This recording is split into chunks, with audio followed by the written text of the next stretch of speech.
Yeah, just quiet it down a little bit. What's up, gang? It's all right. It won't be that loud. All right. What's up, gang? My name is Chase, And my name's Luke. and we are Crooked Stix. back for episode 3. Number 3. Now we're Already. talking. Already, man. It just keeps Dope. going by. We're just rolling. Thank you to everybody on here that has watched so far, who is watching this episode currently.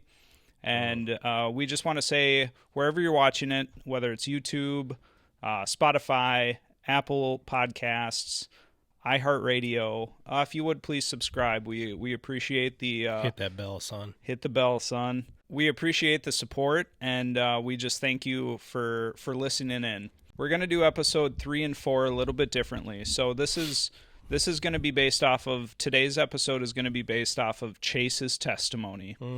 And then next week will be mine.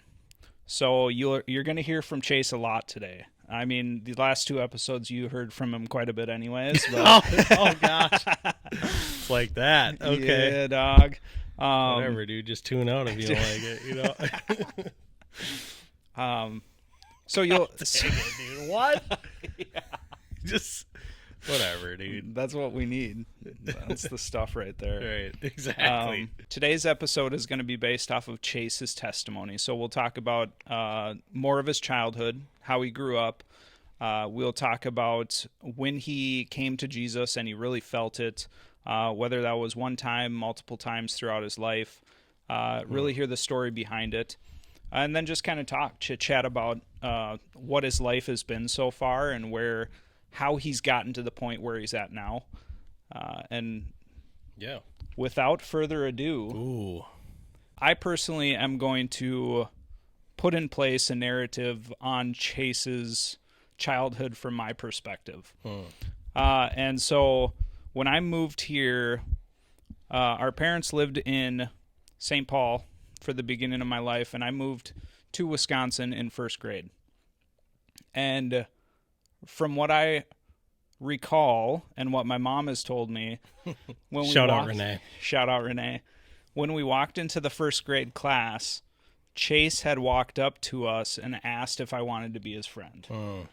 And ever since then, now we're in our 30s, and that's where it all kind of began. That was probably the week that Derek said he wasn't going to be my friend. So then I was like, well, I got to make another friend. Yeah. And then Luke waltzed in, and I was just like, you know what? Yep. Vulnerability. I'm going to Derek, attack it. shout out Derek. Shout out Wells. Shout out Wellesley. He ain't gonna listen. He ain't going to listen anyways. That's But all right. anyways, he's another one of those friends that have been in the group from the start. But Day ones.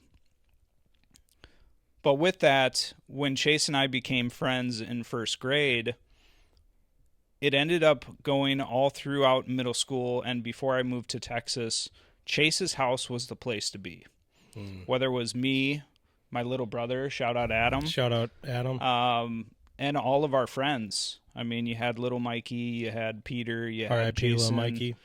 All of those people. I mean, we played paintball. What else did we do? You Through had parties. motorcycles. Yep, through parties. You had a pool, bonfires, bonfires. game rooms every weekend, fight night. Shout out fight night. Shout out fight night. Unbelievable. Got knocked out by Buckle Flanagan. Shout out Buck. Shout out Buck. But Chase's house was the place to be for our friends group. I mean, Sue, R.I.P. Sue, she would always order pizza and wings, sweet and sour wings. Ran her broke. I still order those to this day. Bankruptcy. Dude. But just to put a narrative on the life that Chase had and us as friends, I mean, we loved going to Chase's house. But you'll hear the other side of the story here shortly, because there was some rough sides of being there all the time too. And growing up and seeing what he went through really hits home as we talk about it as adults. So let's dive into it. Chase, I'm going to let you talk for a little bit and just let us know kind of about your childhood and how that panned out for you. Yeah, so that obviously was one side of it, behind closed doors, and you got to see behind those doors, behind those curtains some days, as well as some of my other close friends. But my dad was an alcoholic, and I touched on that in the last episode, kind of briefly. But that was his addiction. That's what he battled. And again, nothing I say today, I don't want my dad to feel terrible about that. I don't want to bash my dad. That's not my intention. But I do want to shed light on what happened, because those things that I went through made me who I am today. So Yeah. I think it's important to talk about, and God wants us to share testimony because that helps other people. So growing up, dad was an alcoholic. Drank heavily, and he would get aggressive. And I witnessed a lot of the negative things. I witnessed a lot of fighting between him and my mom. There were a lot of late nights where I'm up in my room and there's cupboard doors slamming and stuff being thrown, and it just wasn't healthy. You know what I mean? It wasn't a good example of parenting. And what a healthy home should look like, so that was kind of what I dealt with behind closed doors. And then you look at my life and you go, okay, well, if you didn't know those things and you see Chase at school acting a fool and causing chaos and disrupting classrooms and smarting off and picking fights all the time, you know what I mean? Like that's what I was doing.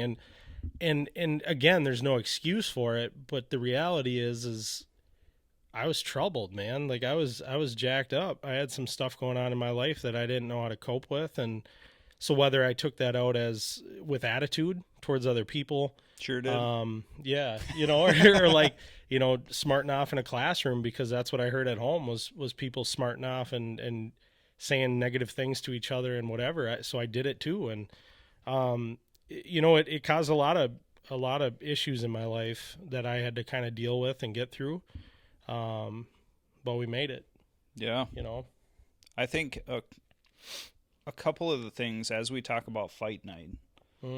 I mean, there was a couple times in early high school before I moved away where we would get in fights with the older grade at football games and stuff. Yep. And whether it was shout out Sam Scatrud.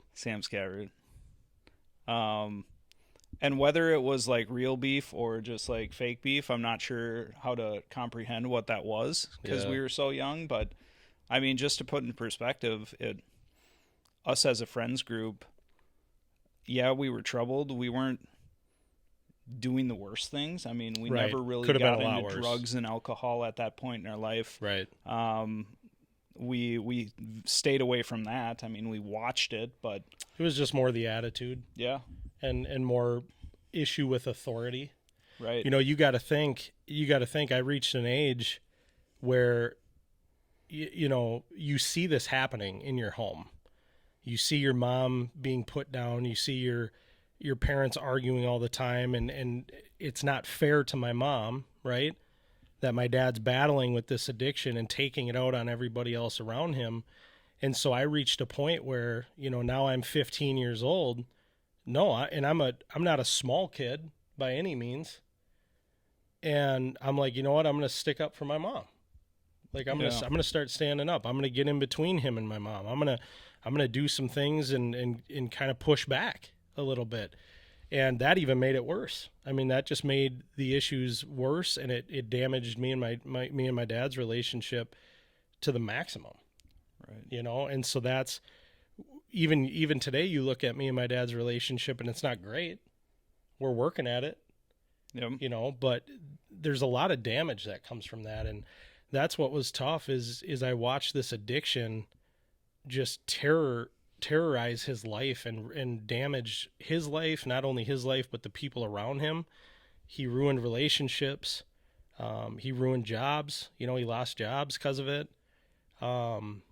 It was a tough deal. He lost his marriage because of it. You know what I mean? It's right. That's tough, man. And so that's the extent, without going too in depth, that's what I dealt with. So going, getting out of high school, we ended up going to CVTC, for college. And at what point did you realize, or how did you cope with some of that as you got older and realized what really happened as we grew up? Is there any like markers as we went into, you were with Jess the whole time, so I'm sure conversations with Jess. Yeah. Yep. You jumped in the Parenthood pretty early, so there might not have been a lot of time to comprehend or try to work on yourself. Do you see any points where you did have to take into realization what happened and try to work with it? Well, so I'll share this story, and I'm hoping I answer the question with this story. So I remember, and this kind of ties into my testimony a little bit, but I remember when I was probably 11 years old, 12 years old. It was like bar close on a Friday or whatever, and I'm sitting in my room, and my dad comes home, and him and my mom start fighting and stuff. And again, it was always very loud when that happened. Stuff slamming, stuff being thrown, screaming. And I remember sitting vividly. I remember sitting up in my bed, lights off, door closed, and just sat up against the headboard, closed my eyes, and I wasn't necessarily praying, but I was just more talking to myself. And I promised myself that I would never let something like alcohol ruin my life or affect the people around me. Promised myself. So flash forward, I start dating Jess when I'm in high school, 15 years old, and we go all the way through high school together. And Jess, and I love my wife to death, and this is no fault of hers. She was very controlling. That was because of me. That was because of decisions I made. That was because of who I was as a person. Very immature. And she put up with that, but that created a level of control. She was very controlling because of that. And so I reached a point where I graduated. Jess was going to school for hair and doing her thing. And I got invited to Mankato State to go hang out with some buddies from school. And Jess called me and she's like, "Hey, what are you up to?" And I said, "I'm going to Mankato State." And she goes, "Oh, well, that's cool, but I'm just telling you, like, don't do anything stupid or we're done." And in that moment, I took that as kind of like a F that. Like, don't tell me what to do.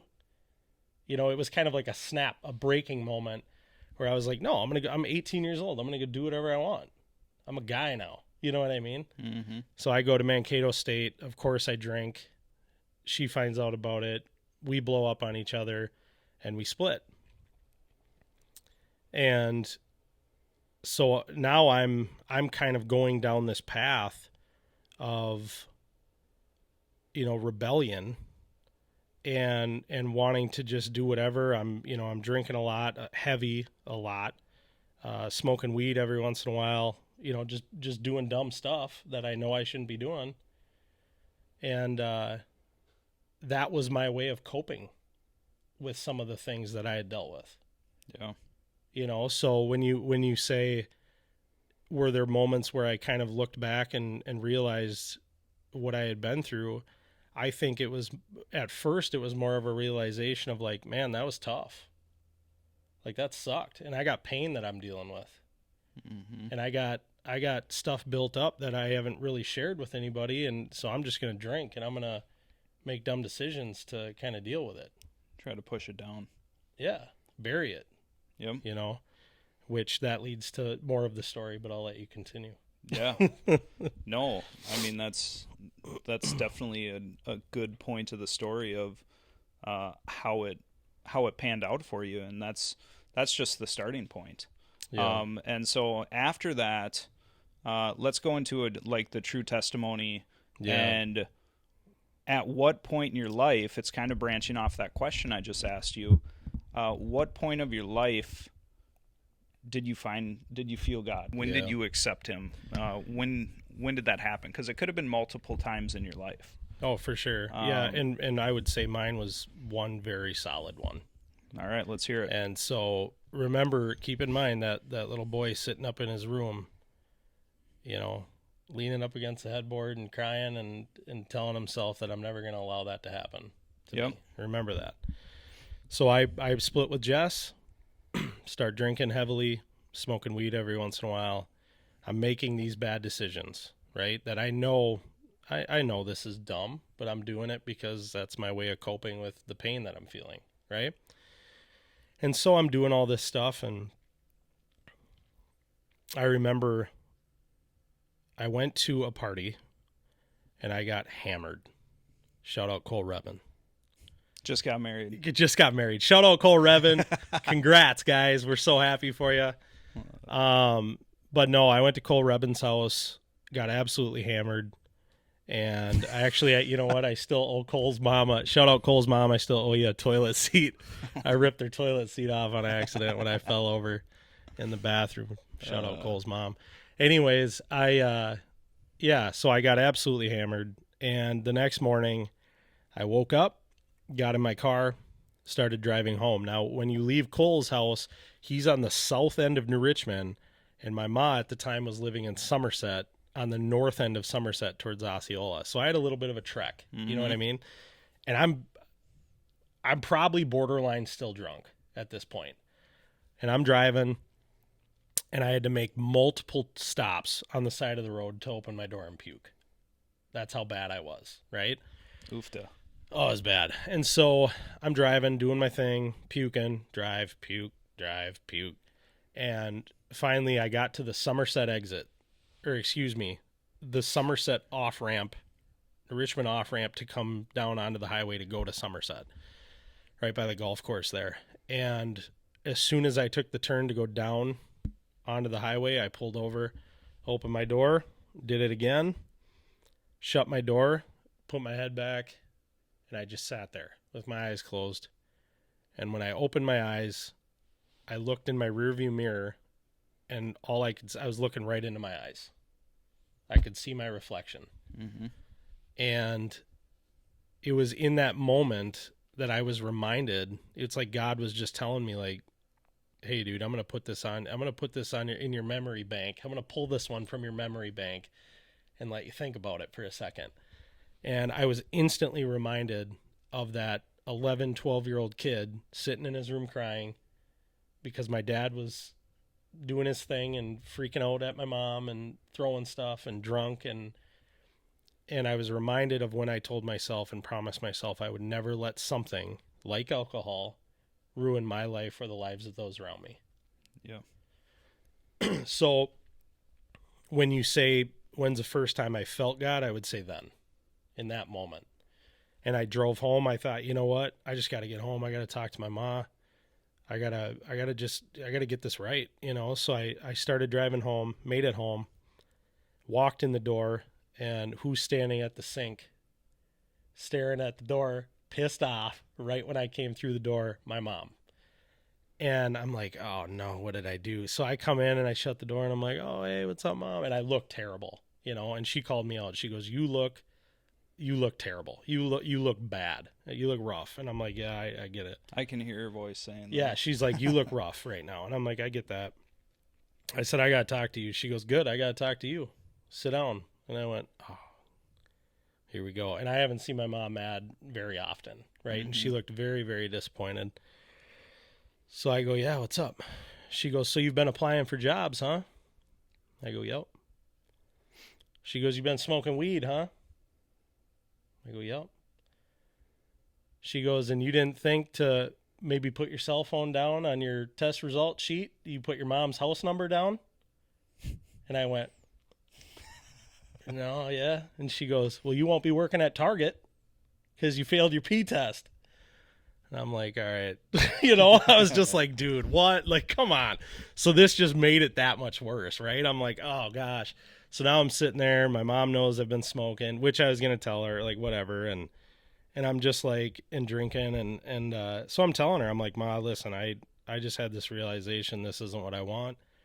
I don't want my life to look like this. I know there's more for me, you know?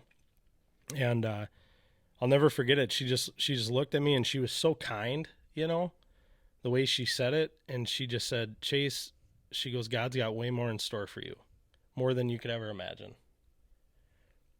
And I want you to come to church with me. I want you to call Jess. Let's get this back on track. And I'm like, all right, you know, so I did. I started going to church with my ma. I called Jess. Jess and I worked through our differences and kind of talked about some stuff that was bugging us and things we needed to change. We started getting back together.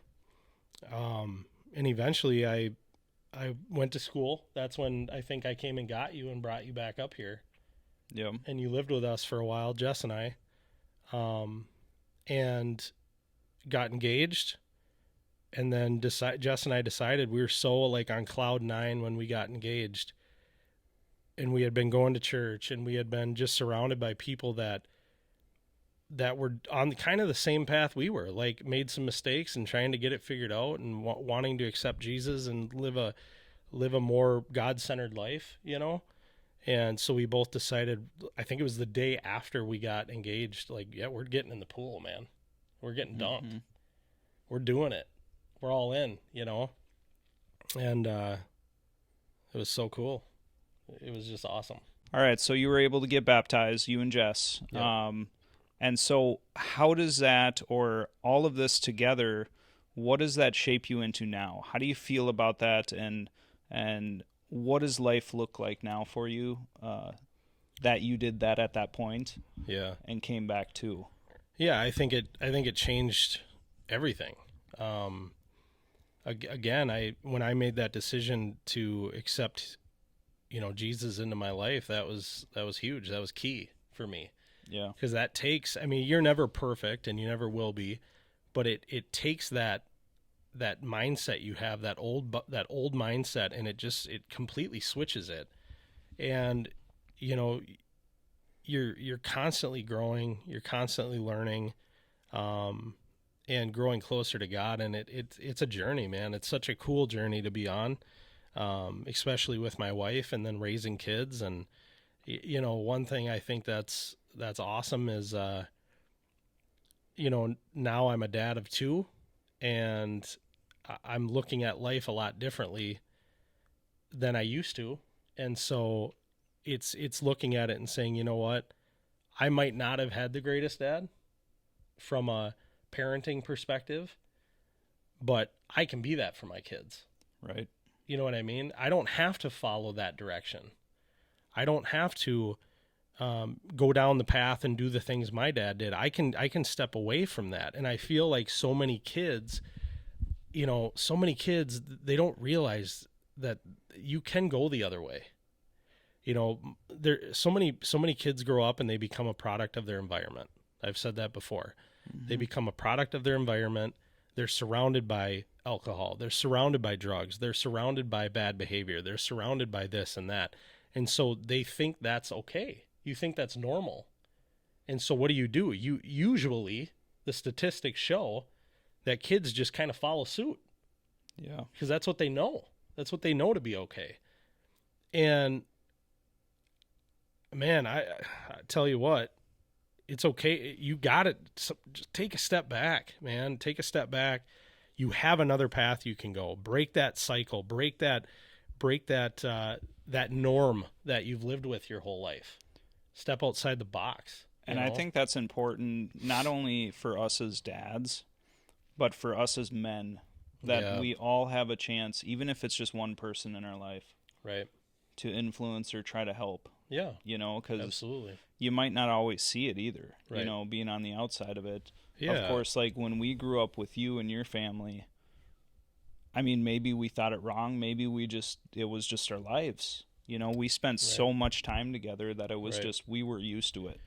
And we messed around with your dad, you know, he would, my dad's got a heart of gold. Yeah. Like he really does. Genuinely, when my dad isn't drinking, he's a great person. Yeah. And my dad was also a great person until he hit that limit. Yes. When he was drinking. He would be completely fine. There were times I remember where we'd be hanging out. There'd be like 4 of us at the house hanging out, and everything would be going great. My dad would be laughing with us, blah, blah, blah, blah, blah. And all of a sudden he hit that point, and he was like, you guys need to call your parents and go home. And I'm like, Dad, it's 2 a.m. Like, what are you talking about? I don't give it. You know, get out of here. And I'm like, and then my mom's arguing, like, no, what? We're not driving them home at 2 a.m. Like, what are you talking about?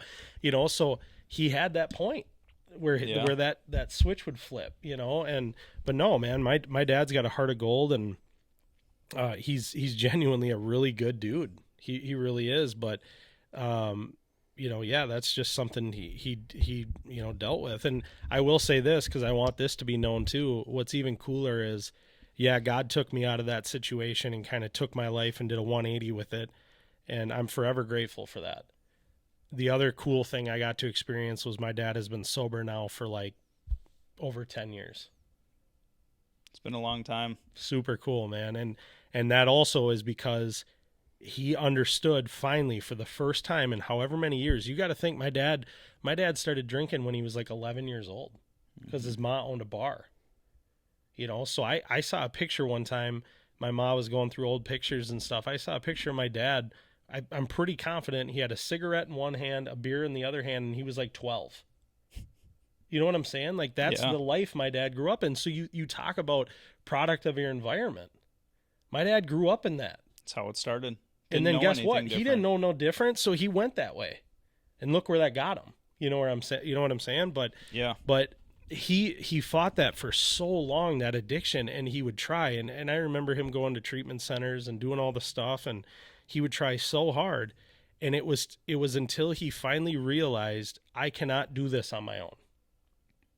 I am completely powerless when it comes to this addiction. I need something better. I need some more help than what I'm getting. And that help, the only help that can break that, is God. 100%, hands down. And so once he did that and he said, you know what, I'm done with this, I'm giving it to God, he's been sober ever since. He has. And that's super cool. Yeah. I'm very proud of him. And even to the Shout out point- my dad. Shout out Rick. My dad, I think my dad's always believed. Yeah. I just think, like all of us, there's a lot of people out there that go, well, I believe. Right. But do you follow? Do you submit? Do you give it all to him? You know what I'm saying? There's a lot of people that say, well, yeah, I believe, but man, I don't know if I could trust God with my finances. I don't know if I could trust him. I'm the one working for it. I'm the one doing all this stuff. I'm not going to take any advice from the Bible on what to do with that. I'm not going to, you know what I mean? Yeah. I know how to run my house. I'm a grown man. I'm not going to take any advice from the Bible on how to do that. Okay. Well, then you start to see problems. You know what I mean? Because we're all broken. The world's broken. Yeah. That's what the Bible's there for. That's God's word. You know what I mean? That's man, it's important. For sure. And going off another question. So let's go back to the time where you, the story of that Facebook post. So we go to the Facebook post. You had some intrusive thoughts back in the day. It might have been shortly after your mom had passed away. Yep. Let's talk about that moment, because at that moment in your life, it sounds like you stretched away from your faith. There was a time in your life where you strayed away as an adult. Yeah. And so let's kind of hear about that, because is there something you could have done different? Is there something that you worked through on your own that worked? What does that look like for anyone listening that could probably use that help? Yeah. So my mom passed away in September of 2021, and it was hard, man. It was really hard, and I would say I was actually, for the most part, I got through it very well, and that's all God, because I was praying a lot. I was in His Word a lot, and I was just really clinging to Him in that moment, because I knew I needed to. You know what I mean? I knew that's what she would want. And so when that happened, obviously you've lost a parent. You know how it is, and that hurts. You're taking a piece of your heart, and it's gone. And so it was hard to deal with that. And then on top of that, Jess and I were getting into it a little bit, and work stuff was piling up, and just pressure with that, and whatever. And so I started to kind of have this thought of, it would just be easier if I wasn't here, and I talked about that, I think, in the first video very briefly, but I got to the point where I really was contemplating suicide. Like, I was like, you know what? I'll do without. Like, they'll be better without me, these people that are in my life. And man, I can't stress it enough. That's such a lie. It's such a lie. The enemy man, if you believe in God, you got to believe in the devil. I've said that before. And he is a master manipulator. We just lost the 4K camera. We had to switch to the little iPhone. We did. All right, Yeah. we're back at it. Might look a little different, but that's all right. So like I was saying, if you believe in God, you got to believe in the devil, and the devil is a master manipulator. He's the one that's going to tell you you're not good enough. He's the one that's going to tell you you can't do it, that you need to give up. And those are all lies, man. They're complete lies, and that's what I was allowing myself to be told, and yeah, I pushed God away because I was upset about my mom. I was upset about where my relationship was at, because Jess and I were in a real tough spot, real tough. And she was trying to be so patient and kind with me, and I just wasn't having it because of the stuff I was dealing with. And it was tough, and the enemy sees that as an opportunity to kind of slip in and do damage, Yeah. And he does that a lot. Marriages, careers, friendships, all that. And I really had to take a step back and say, you know what? Those are lies. We need to figure this out. Got in counseling with my wife, walked through that, started reading the Bible more, and just gave it back to him. Gave everything back to him, and there's a lot of truth obviously in his word, and you read that if you need that encouragement, if you need that boost, that's where you find it. Right. You shouldn't take validation from anyone else. It should be him. That's what we're working towards. But so that's, for me personally, that's how I got through that. And I think all of us can attest to, we all go through seasons. Yeah. Seasons are one of the biggest thing that you just got to be able to come back to it. Because as much as we all want to be a straight and narrow, yeah, we're crooked Stix. Crooked Stix, son. Shout out Crooked Stix.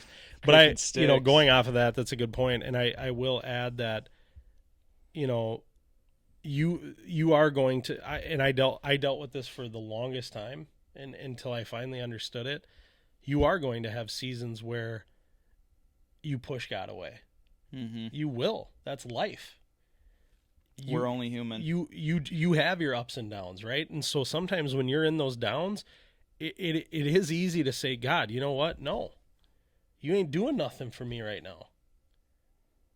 We're selfish. We're selfish human beings. A lot of the times, when do you run to God? When you need it. When you need him. When you don't run to him when everything's great. You know what I'm saying? You run to him when you need him, and that's the problem.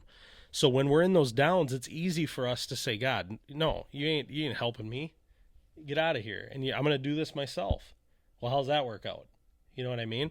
But it's those moments, we have to have those moments. As believers, as followers of Jesus, you have to have those moments, because without those moments, you do not grow. Right.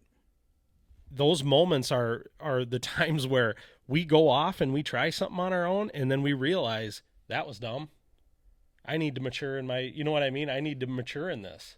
I need to understand that why am I pushing him away? He's always there. The highs and the lows, he's always there.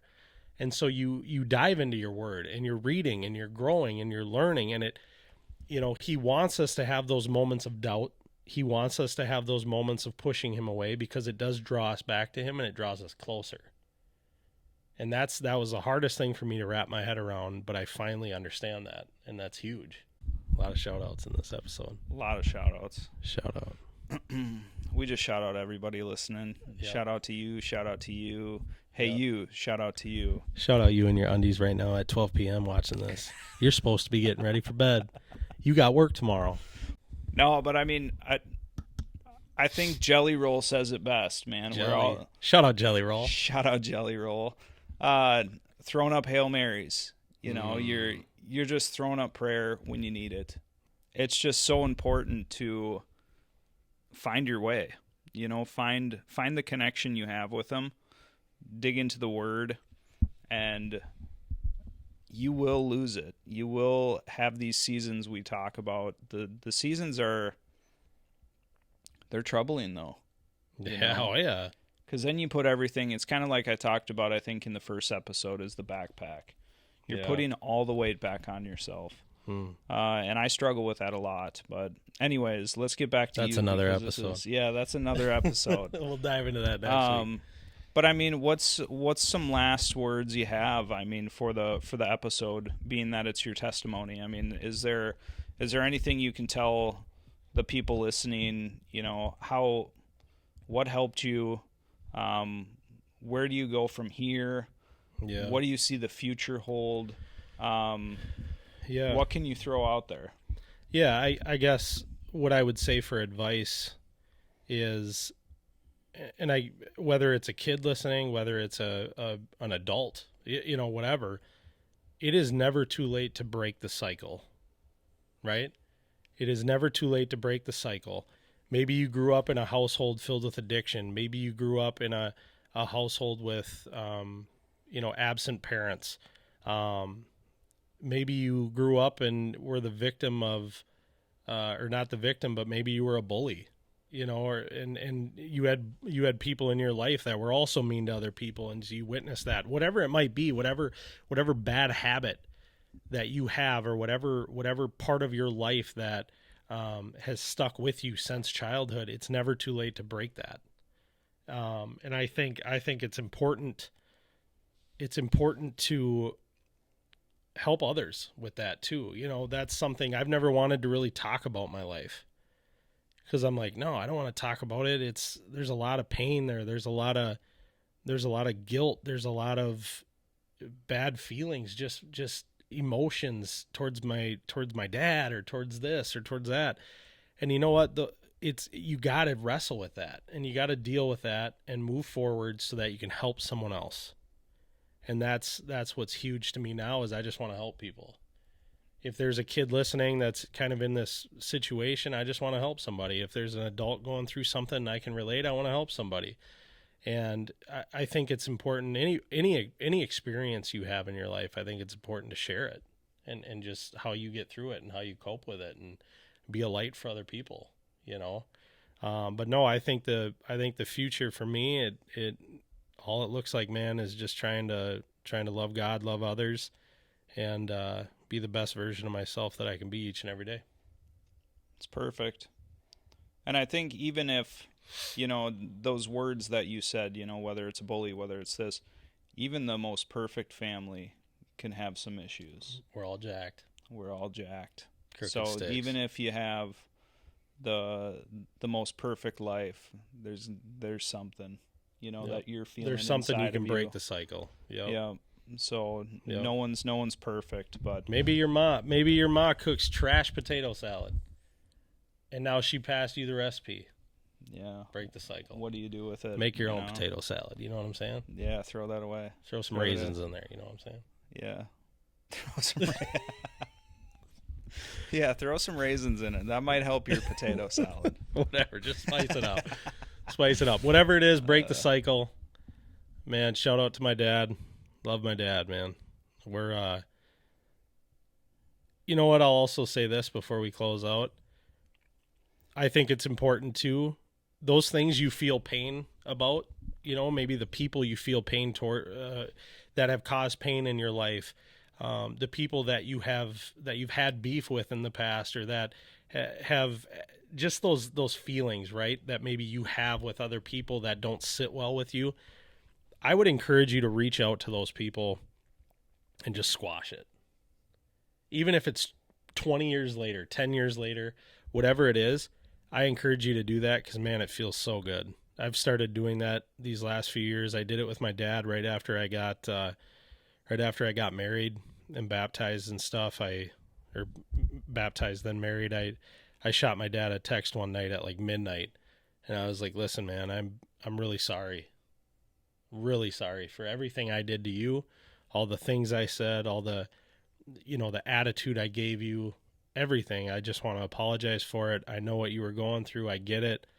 I hope you can forgive me, and I just want you to know I forgive you."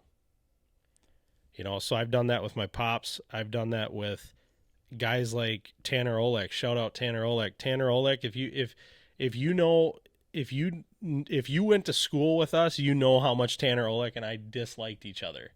Just did not like each other at all. You know what I mean? And part of that was my attitude. I mean, I was a smart aleck, you know. And he was a grade ahead of me, and I didn't really take any crap, and that was just I always wanted to talk trash, and that's just how it was. So I even reached out to him and was like, dude, I'm sorry, man. Corey Trainer, shout out Corey Trainer. I just reached out to him like a week ago and said, listen, dude, you wanted to fight me like every day of high school. Sorry. Like, that was on me, man. That was my deal. And he, you know, it was super cool. And Corey, I hope you don't mind I'm sharing this, but he said back to me, I didn't think he'd even respond. I thought he'd be like, whatever, this kid's a tool. Like, I don't need to talk to him. He reached back out and he said, dude, something like, dude, I'm super happy you reached out. I've actually wanted to tell you that same thing for years. Isn't that wild? You know what I'm saying? So don't be afraid to take the step, go forward with that, and just tell somebody that you've had those hard feelings with or pain with in the past. Just tell them you forgive them. Yeah. Tell them you're sorry. Tell them that you want forgiveness. Seek that forgiveness and mend that relationship. Maybe you didn't even have the relationship, but make it right. You know what I mean? Life's too short, man. Yeah. And I mean, speaking of life's too short, it's especially with the loved ones close to you. I mean, even if it's not correcting beef or even if it's just like telling someone something, you know, between us, I've lost my dad, you've lost your mom. Every single day I think about my dad. And there hasn't been a day I haven't wanted to, you know, just call him up. You know, they say that all the time. Bring him some Yoo-hoo, dude. Yeah, bring him some Yoo-hoo. Yeah, a pack of cigs and some mini donuts or something, you know? I mean, but it's every day that goes by, and of course it's a broken record with people, but it's like it really is like once you lose someone like that, you just want to call them up, and you just can't. And so whether it's making amends with them or whatever it is, but I can just hear him, man. Oh, this is the stuff, man. This is that stuff. That's awesome. Dad. Shout out to Steve. But yeah, it's just one of those things where life goes by quick, and you don't want to lose any moment that's stressing you out or you think about a lot. Just go ahead and fix it. Yeah, make it right, man. Make it right. But hey, so that's episode 3. That's episode 3. Hope you guys enjoyed getting to know me a little better. Maybe now if you're watching this and you're one of my former high school teachers, maybe you can understand a little bit better what I was battling through, man. Again, shout out to all my high school teachers. I'm so sorry. All my middle school teachers.